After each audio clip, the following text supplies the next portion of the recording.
हरूफ की जोड़ शक्लें।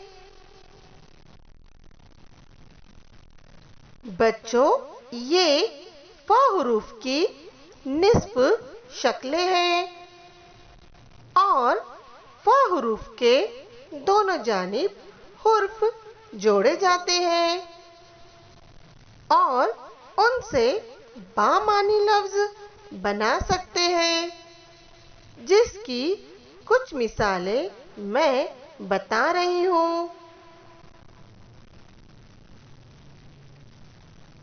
फ, अ, फा, फ, ब, फब,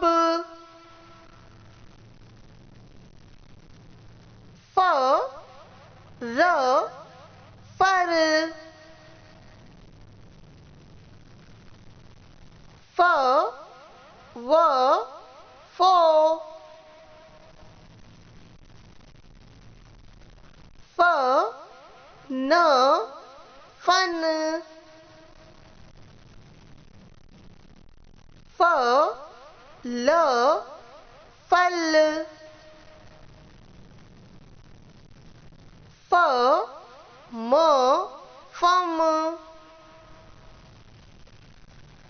फ, य, फी, फ, य, फे। शुक्रिया।